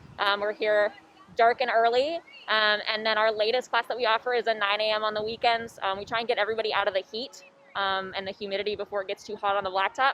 And then we just recently added, as of today, we'll be starting evening classes on Tuesdays and Thursdays at 7 p.m. Well, so you're going to have evening. Yeah. Do you have anything inside that you can do individually, or that's off limits? So right now we haven't started any individual group trainings inside. I know we are allowed to do that based on the regulations, and we are trying to abide by all of the mandates and make sure we're keeping everybody as safe as possible. Individual rowing training just isn't the norm. So we haven't broached into that yet, but we may. Where'd you get the idea to come out here? I mean, it's a beautiful day today. It's gorgeous. I mean, the sun's not shining. We not have no humidity. What gave you the idea to come out here and bring the what do you call these, rowing machines? The rowing machines, the technical name, if you want to get super technical, is an erg. But that sometimes sounds like you're sneezing. So we call it rowing machine. So the idea, so what's great about Row House is that it's a franchise. And so we have a nationwide network of people that we can, chat with and rely on and talk to. And so there was actually one studio ahead of us that started doing parking lot classes. And so we got the opportunity to speak with them and see how they were doing it and kind of learn best practice. And now a lot of studios are doing outdoor classes. So you got a lot of cooperation with the police, the town, the shopping center. They got you out here, and you come back here at night. I guess the question that begs itself is, if this doesn't clear up, and we get into the colder weather, do you have any idea what happens November, December, January? Or you haven't even thought about that yet? We've had brief conversations about it. I think, one of the things that we're doing is just taking it day by day. We're in the same boat as everybody else we're just trying to do what's right by our members and our clients and also abide by all of these mandates to keep people safe. And it's a delicate balance. It's something that we monitor day to day and make adjustments on. We do have an idea of how to survive this in the colder weather, but kind of across that bridge when we come to it. We're actually looking forward to the cooler weather right now because it is pretty hot out. I guess that's what you have to do in all the businesses and people we talk to. It's day by day. You don't know what tomorrow's going to bring. So, right. But it is a novel idea. I'm walking around and people seem to be enjoying. How many people all together, day, night, evening, that have come out here? How many people have signed up for this? So right now we offer, so all of the classes are limited to 15 participants. It's just easier for our coaches to manage, and they're also doing a phenomenal job of adapting to this. We really appreciate all of their efforts in this as well. They're kind of steering our ship here. But yeah, we limit to 15, so each class has 15 participants maximum. Sometimes we book out all of our seats, sometimes we don't, so we're actually in a place where we're able to take on additional memberships now, which is great. We'd love to have more people join us because we do have this space for it. All right, very good. So this is the role. You're doing this, and then you had to make major adjustments from March to now, and you were closed down for what, 2 months? We shut down as of March 16th. So we're rounding the bend towards month 5 now of not being able to use our indoor space. A couple weeks after the shutdown, we did start virtual class offerings, but it's extremely difficult for us to replicate what we do on a rowing machine is so different than being able to do just at-home workouts when a lot of people don't have this equipment. Again, like our coaches were phenomenal with this. They really adapted and adjusted and gave our membership something to do at home. But we're really grateful to be in the parking lot. I'm tired watching them, but when you do this for 45 minutes, yes. Is there a build up to this? Like if I showed up and I've never done it before, you don't put me on a machine for 45 minutes. We do. You have to call an ambulance to get me out of No, so and a lot of people say that. What's so phenomenal about the rowing machine is it's 100% effort based. So what my 50, 60% effort looks like is way different than yours or anybody else's in this room right now. You're able to adjust it based on what your current fitness level is. So it's actually a really great workout for people who are out of shape or haven't done something in a while because it's low impact. So it doesn't beat your body up in a way that other workouts would. It's super good on your joints. It's not going to have that impact. So you shouldn't wake up the next day and not be able to walk. You'll be sore. But that's a good thing, right? And especially right now, I mean, with all of the, with the pandemic going around, but just in general, your health and your fitness is so vitally important. And, science backs that if you're healthier, you're able to fight off, viruses and injuries better when your body does, have something like that happen to you. So we're just really big components of being able to get out here and do something. 45 minutes may sound like a long time on a rowing machine, but I've had a lot. You can be 100 pounds overweight and hop into a 45-minute class and you're going to be fine. Last question. How did you get involved? How did you become a rower? Where did it start with you? So I actually have spent a lot of my life in fitness. I've always just been like a big advocate of it. And it was a big personal hobby of mine. And I kind of got a couple of friends who were like, hey, we're opening up this gym. Do you want to run it for us? And that's how I kind of first took my dive into the fitness industry. And then with Row House specifically, I was looking to find a place that I really believed in. And I'm a runner. I'm a big runner, but it beats my body up. I have bursitis in my knees and I've torn my patella tendon. I have a torn labrum in my hip. It just makes me a mess. And so I kind of found rowing as this alternative that gives me this really great workout. It gives me that endorphin high that I'm looking for as an athlete, but it doesn't hurt my body in ways that every other fitness modality that I enjoyed was. And so I always had a soft spot for rowing, and when I saw this, I just fell in love with it. And every class that I take, I just love it more and more. Great. So you were like a lot of the people, a lot of businessmen throughout the country. You had to change, you had to adapt. Yes, sir. You had to figure out what was best for you. and it seems to be working here. So my name is Anna Kreitler. I'm the general manager of Row House in Washington Township. Right now, for our new people, we're offering 3 classes for $39 to get started. And then we have a ton of promos running. 50% off of your first month. We're doing a price match promo. If you were at a previous gym and you'd like to come try us out, we'll price match for you. And then the best way to contact us, you can either send us a text message at 201-431-7444, or you can visit our website, therowhouse.com, search for Washington Township, and everything's on the website, and you just sign up straight from there. Thank you very much. It's amazing what you've done, your ability to change and to adapt, to bring this outside. And I hope it goes well for you and for the Row House in Washington Township. Thank you so and much. Thanks for taking time. No, we appreciate you. Thank you so much for coming out. Okay. As we continue our discussion with essential workers, we're very happy to have a dear friend of WCTV and a personal friend of mine, the great, we call him the great Brian Carr. Brian, thank you for taking time to come here and talk a little bit about your work. Now, you basically are in the food business. I know that, but the people don't know. You're in the food business, and how did things change from March 1st, March 15th going forward for you and your business? Let me start off. Thanks for having me, Larry. Appreciate it. It's good to be with you. Besides me, the great, you're the greater. Thank you for having me here. And also Ida, let's not forget Ida here, who's here. Don't forget And the Ida. other folks at WCTV who are not here with us, like Bobby Maines and Ricky and Nick and all. But I've been in the food industry for 35 years. We've never seen anything like this before. But first of all, we're here, right, to talk about essential workers. I think the key people who have really made a difference are the people working in the stores, the truck drivers, delivery guys who have to bring the product in the stores. The other people we have to think about too are firemen, police, ambulance workers, all hospital workers, all those people are really the true essential people, because for COVID people, that's who really need assistance from them. But for our sake in the food industry, what has changed, you saw a big peak in March. Everybody, it was almost like a snowstorm. Everybody's preparing because they don't know what's going to happen with the pandemic. So what's happened ever since March 13th was the peak, everybody went crazy stocking up. What do they buy, right?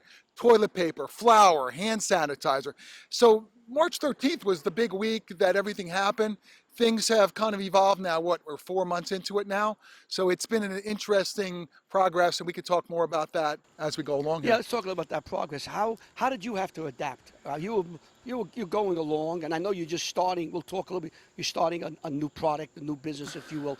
How did you have to adapt, and how did you have to change?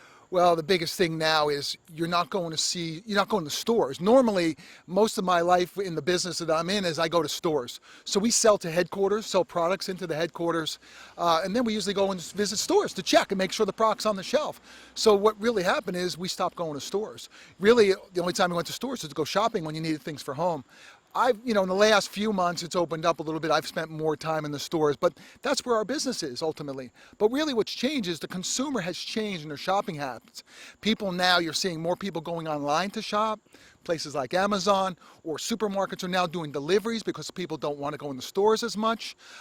So things have changed, and what they're buying has changed too. You're seeing more essentials.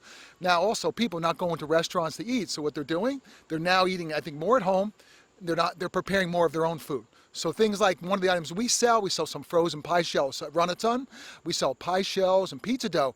We've seen a major run on pizza dough. So people are now at home making pizza. Here in the New York metro area, it's a big pizza area, right? Oh, yeah, Larry, you know? We made the pizza. Yeah, so there's a lot of pizza being eaten in this area. So now what people are doing, I think it becomes an activity for the family. The kids are now home, moms and dads are home, so people are now home baking and they're making pizza. We're seeing our pizza sales almost 100% increase in sales during the virus time. So now with the way your product and you sell, what do you sell? So that's a good question. I thought about talking about that earlier to introduce. So what I work for is a company out of Chester, New Jersey called Run-A-Ton Group. The Run-A-Ton Group has multiple brands. They have Holy Wholesome. It's an organic pie shells and also pies. We also sell a gluten-free line, made locally here in Fairfield, New Jersey. It's called Wholly Gluten Free at a dedicated plant. We make wholly gluten-free brownies, pizza dough, pizza crust, pie shells. We also make Metaball, another brand. It's a allergen-free, gluten-free product. We also sell another brand called Blissfully Better Chocolate. That's the owner's sister named Bonnie. She has Blissfully Better Chocolate. It's a really super premium chocolate line. We also make unique Belgique Waffles. It's a waffle that ships frozen, and people slack it out in the stores and sell it shelf stable. They have 45 days to sell. It's a really good Belgian waffle made in Belgium. That's just a few of the items. We have a couple You would think Belgian waffles wasn't made in Sheboygan. Right. And then the other line you mentioned before about me introducing a new line is a company called Tropic Max. It's plantain chips. They're made in Ecuador. And I'm partnering with, it's back to sports because everything's related to sports. I'm partnering with a local individual who went to Don Bosco and played basketball. His name is Dan Falcon. I have to give Dan a good plug here. Dan went to Don Bosco and he's involved in the snack distribution business and has got involved with Tropic Max. And Dan and I have worked together for the last 4 months developing and launching a plantain chip line. So it's been exciting to launch this. You've tried them. I think you liked them. And They were good. They're Can I good. say that? Yeah, I can say that. Yeah. I've sold, the reason I'm involved with that, I used to work for a number of snack companies, salty snacks like Good Health, Snickety, and then Utz. And so it's led me into continue to sell some snacks, and now I'm selling the plantain chips. So going forward, do you see in the next year or so where you're going to have to change your way of getting the product out, getting the PR out, not going to the stores? We're in back of one store now that you know very well. How would you get your product not in the store, but to the people through, let's say, Amazon or other organizations? Well, there's a lot of changes right now going on. Normally, in a normal manner, we would launch new products or selling existing items. You go see the buyer. I call you up, you're the buyer. I call you up, make an appointment. Hey, Larry, I have some new items to show you. I think they fit in well, and you have to give them a reason why. Why should they bring in your product? They have so many other products out there, you have to have a reason. So normally you would go make an appointment and see them, but today you're not doing that. A lot of customers are not seeing you. There's a lot of virtual. We're doing what they call Zoom meetings, or we have, there's many different meetings online you could do. They do it Microsoft Teams. There's a number of different meetings. So you do it online. A lot of phone calls. So for basically me, you would call me and say, I'm the owner of whatever, one of the big ShopRites or whatever corporations. You would call me, and then your product would be put in on the shelves. Who would deliver the product? All right, so here's how it works. So we work with distributors, and we also sell direct to retailers, right? Like a ShopRite. You mentioned ShopRite. So we then present to them. So in this case, you can't present directly. A lot of it's virtual or over the phone, and then you email, a lot of electronic presentations. They say yes, they like it. You negotiate your prices, promotions. One of the things you mentioned there about things that are different now. You used to do a lot of demos. You've been into stores, they do a lot of demos, handing out free samples. That has changed a lot. They've basically shut that down. We're starting to see some movement to open that up, but still very confined and limited. I think one of the things you've seen in the past, open samples where they just handed it out, tons of samples. I think today you're going to find more samples that are individually wrapped, and people are going to take them with them, and they don't want to sit in the store and eat them. They want them. They know it's safe. If it's made at a plant, wrapped, they trust that more. So we've had a change, and I think that's a new way to go to market. We're going to do that now with some stores. There's some openings in the area opening up. We're going to give them small individual samples. We call that passive demos, where you're not actually opening it up and cutting up a brownie or cutting up and scooping ice cream, and here's a sample, because they don't want that. They're more concerned about sanitation and risks that it may be contaminated. So. Yeah, I remember walking around stores where, why don't you try this, whether it was a cheese or a piece of sausage or cookie. You saw that. I guess that's going to be a thing of the past going forward as time goes on. They're not going to want to do that unless they do what you said. You get a self-contained package of whatever it is. Take this home, eat it, come back, and you buy it. That's going to be the way you sell from now on. Hey, the big thing, we were getting ready right before everything really happened in March. We were getting ready to go to the biggest natural food trade show. I've been going there for 20 years. It's called Natural Product Expo West. we were getting ready to go, and we knew what we've been hearing about the whole COVID situation, and before the show we were already talking about, like, people are not going to want to take a live sample, a sample that you open up and serve. We had already anticipated that and realized we have to have closed wrap samples because you have so many people from all over the world that go to the show. There's 70, 80,000 people that go to the show. It's a very big show, and it had gotten bigger and bigger. But you can't afford to let both us and others get contaminated because you don't know where other people have been. You know where you've been, but you're worried about others because once they come by, they contaminate you. Now you're contaminating the next person. So that's the biggest thing going on now. It's all the PEP, protective equipment we have to wear, gloves. In stores you're seeing that. Everybody's wearing masks. So it's a lot different. We have our mask here now, right? Everybody's got their mask. Everywhere you go, if you're in close connection, we have our mask. You have your mask with you. I have my mask. We've got to protect each other. Even when we go golfing, we have to do that too, right? That's right. We're golfing with the mask. And yeah. I'm by myself and I have the mask on. You get used to it. You get used to wearing them. You get used to most anything eventually. We can't let you go. Brian is also one of the top photographers for high school sports and has connections and sites all over New Jersey. You do a lot of work for Corey Doviak and North Jersey Sports. That's correct. And a little bit with WCTV. And a lot with WCTV. Remember last year we did the highlight show last year on Saturdays. You called a couple of basketball games with me. Basketball jamboree. You did the highlights when Francola was traveling all over the world. Bobby Maines and I, we had to fill in for you guys.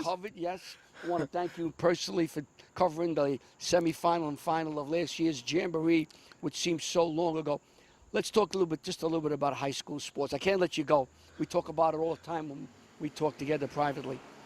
What you feeling as of now, early August, about school and then high school sports? Well, this week seemed to things getting a little bit lessened in terms of restriction and less of a concern. I've been concerned for the last month we're not going to have a season. The state announced that, postponed or delay of the start of the season early October.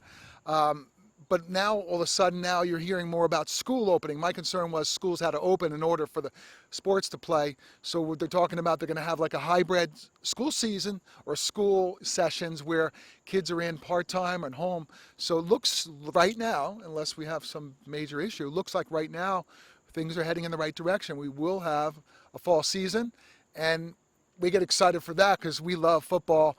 It's the great time of year. The question begs itself, will we be able to get in and see it, let alone cover it? I think they want us there. They got to have us there. Parents want to go see the kids, right? Parents don't want to just have the kids play without us going to see them. So parents want to go see them. We want to go see them. We like to see the kids. We like to talk about the kids. We see, there's some great stories we've had in the past. You've got, WCTV's done some things. North Jersey Sports, we've done some great things. And we give out awards at North Jersey Sports. And we did something really good this year. Well, we've done it. We always do good things. But we honored two kids. Maddie Ice Gray from Park Ridge, who got the NFL honored him this year with Super Bowl tickets.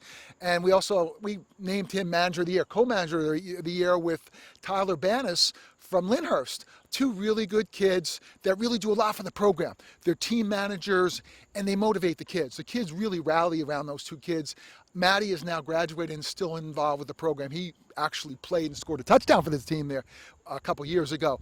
And then Tyler is a big supporter of the program there in Lyndhurst, and Richie Tuero and all those coaches, and Tom up there, Tom Curry and his program are great supporting these kids and their programs. And it's exciting to be around this. You really get excited to talk about great stories, and sports are great, but it's the other things that make it even better. It's the camaraderie, what you have. You have the game, but it's also the stuff that goes on around the game in concentric circles, the people you meet, the sideline stories, the sidebars that are very interesting and make you feel good. And I know what you're talking about. I see you do it. We do it to a certain extent at WCTV.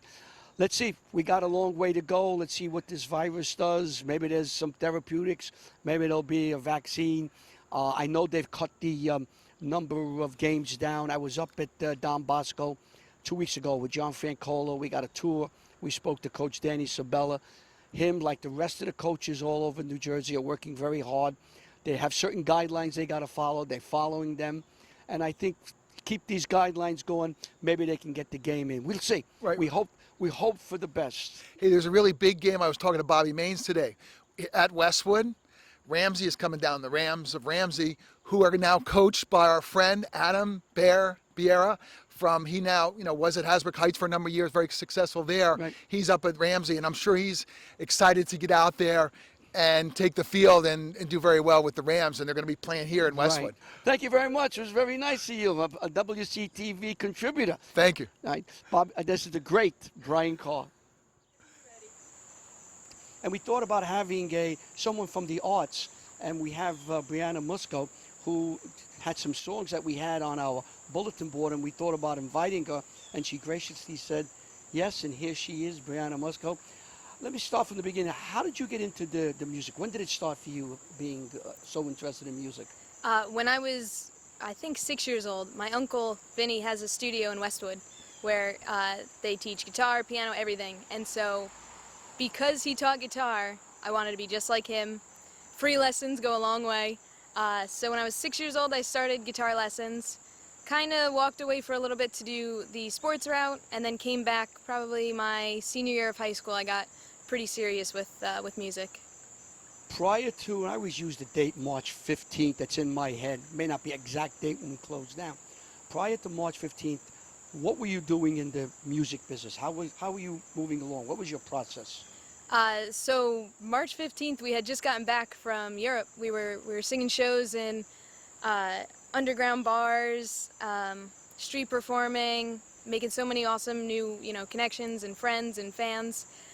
So I had built up the whole year prior to that with the music release, promoting it, marketing it, advertising it, all the business side stuff, to get my band and myself to that next level of the touring, especially internationally. So prior to March 15th, we were having a great time. Okay, now March 15th comes and the country is locked down. How did it affect you in your business, in your music and the business? So I always try to stay positive. We had our spring and summer tours canceled, both in the US and UK/Europe. So unfortunately we lost out on a lot of amazing memories, a lot of income, and just growth in general. Every time you get on stage you get better, and that's kind of what I looked forward to. The best news about it, though, is we didn't really lose those opportunities. They just got pushed back a little bit. So I'm sitting home getting yelled at to do the dishes and laundry, but also songwriting at the same time, trying to make sure our set list gets that much stronger for when we're allowed back. When you said you had opportunities to sing in the United States, where would that have been? In bars, restaurants? How does that work? We did our time. I like to say we did our time at all the bars, all the restaurants, and we were very excited to start performing at music halls, in the Midwest and even farther out by California, similar to like the Bergen Pack, where we were getting very, very excited. The yeses is what I call it. The confirmation started to roll in February and was getting excited. And good news is it's just getting pushed back a little bit. That's the way to look at it. So how do you get your music out now? What are you using? I know you're using the internet, so explain how you get your music out. I know you write. Talk a little about your writing and getting all this, reacting now to the pandemic. I wouldn't say it's negative. I've been writing more. I've had more downtime to really sit and figure out kind of what I want to write about. We had all these amazing experiences when we were traveling, and I never really would have had time to sit down, digest it, and write about it if we jumped right to the next, right to the next tour. So, I mean, I'm very disciplined and strict on myself. I wake up at 6 in the morning, not very musician of me, to squeeze in a workout. Some go to bed at 6 in the morning. Yeah, right, exactly. So not very rock star of me, but I get up at 6, I work out, I eat very healthy, and I immediately start practicing, start songwriting, start figuring out where I can make the set that much more unique or that much more enticing. So that's, like I said, not very rock star of me, but at the same time, very future-minded, very career-minded. What kind of music do you write? What kind of music do you like to write? Do you like Stevie Nicks? Stevie Nicks is my favorite. And what I love to do is I love to create that storytelling feature, but then also modify it to a more modern sound, more modern pop sound. There's a lot of fun stuff you could do with a synth, My mom has a huge influence on my music taste just because she's a huge Janet Jackson, Whitney Houston fan, so I've always got that 80s, 90s pop mentality. But then I also have my uncle's influence, so the electric guitar always sneaks its way back in there. So I have fun with it. Do you have any songs coming out or that you're writing, you're looking forward to letting us know about? I am so excited. I should be on the phone later today. His name is Nick Mavromatis, is my engineer, and we were on the phone yesterday. And I'm a nitpicker when it comes to tiny things in the mix and the music. So we should be finishing the first single out in September, depending on the way of the world. Got a name for it, the song? Never Stay. Okay. Never Stay. It could change, but for now. Never Stay. I'm so excited for that one. For just the sheer fact that that is something I wrote really from the heart, where it was self-motivating. I deserve better, you deserve better. You should, see what you could accomplish and go out and get it. So that one should be a lot of fun, especially on stage. Brian Carr, who we had on and we interviewed previously, talked about you on the internet, that you've gotten so good with the internet. How do you use the internet to get your music and your ideas out? Of course. So when I first started, I, like everyone, had an Instagram account or a Facebook account just for personal pleasure, nothing crazy. And YouTube is a very great tool, and it's free. So what I did was I wanted to figure out how I could be different than just the personal use and actually make it a business or a platform that could reach, everybody in the world, because everybody has these types of accounts. So I did my research, figured out the niche way to to squeeze through, because there's a lot of content out there, millions of content. So I wanted to figure out exactly what I wanted to bring to the table, how I could show people that, you can have fun following me, you can be more positive following me, and just rock out following me. So I turn it into a game. I have a sports background, so I look at it as a competition to see how many people I can reach with my music or my posts. Sometimes we're just dancing, sometimes we're just singing. So at Brianna Musco for pretty much everything is where you can find me for that. How many people do you reach? Do you know how many? Analytics are tricky. Sometimes it'll say impressions, which is however many people it saw, which could be upwards of 100,000 for a post. But then actual people that probably took a second to look at it, like 20,000. That's amazing. You mentioned a little bit about sports. I get the feeling that not only are you very good in the arts, but you jumped that the boundary and you get into sports. You were a sports. You played a lot of sports at Pascack Hills High School, right? I did, yes. And your sport was?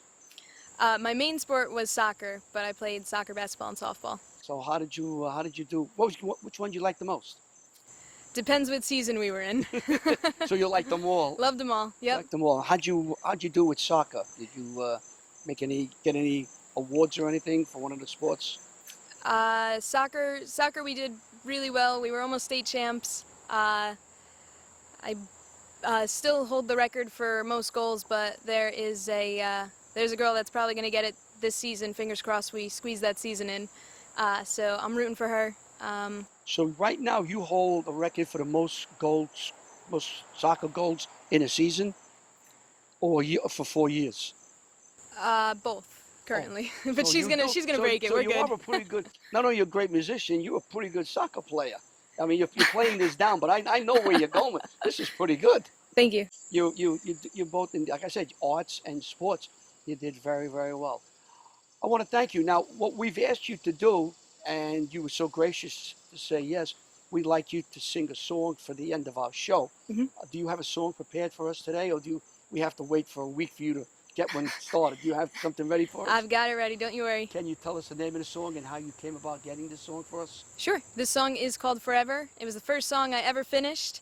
Sometimes I'll have a good chorus, sometimes I'll have a good verse, but this one I finally sat down and finished. We added an awesome electric guitar solo over it, and it's been streamed over 150,000 times worldwide, which is insane. And it's just so much fun to play. I wrote it about a former relationship, and I think it resonates with a lot of people. How long did it take you to write it? like 5 minutes. That's why it was. That's why I got finished. I can't spell my name in 5 minutes. I just want to thank you for coming, and you were speaking with Ida doing all the editing of this show and the taping. When we get back to normal, because we could do a show on how we had to adapt. We would like to invite you, and I know you said you had a band. Yes. We would love for you to come up. You could bring Brian with you because he tags along with everybody. Exactly. You can't get rid of him. You bring Brian up, and we'd like to have you and your band come in, perform, and we'll interview you and all the band members and see where you are. And hopefully when that's over, this pandemic's over, you'll have some outstanding news for us and we'll have an exclusive. Thank you so much, Larry. Thank you for coming. We appreciate it. So in a few minutes, you'll be singing your song, okay? Yes. That's Brianna Moscow. Thank you very much. Thank you.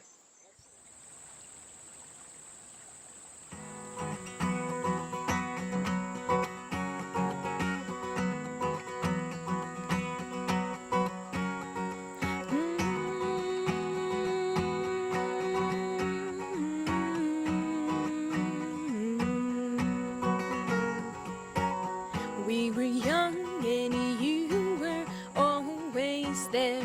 I couldn't believe my eyes. You picked first and I played hard to get, 'cause I knew it then. But you saved me a seat, then you took my hand. You rescued me when you let me in, and I thought to myself, there you go with everything in every touch. You're making me love you. There you go. It's crazy to think you'll never leave, but that's okay because I think I could love you forever and ever.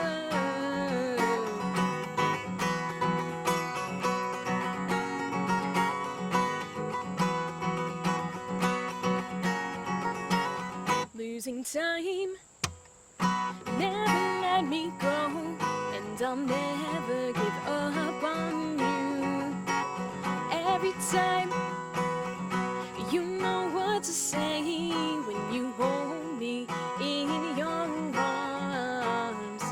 I called you cheap when things got hard, but you're always there when you let me in, and I thought to myself, there you go with everything in every touch. You're making me love you. There you go. It's crazy to think you'll never leave, but that's okay because I think I can love you forever and ever. Yeah, I think I can love you forever and ever. And later on, you'll tell me I haven't aged, and then I'll set your pills aside for you on Sundays. And I hope that you're not the first to leave, 'cause I know you'll think it's funny to haunt me. So why did you let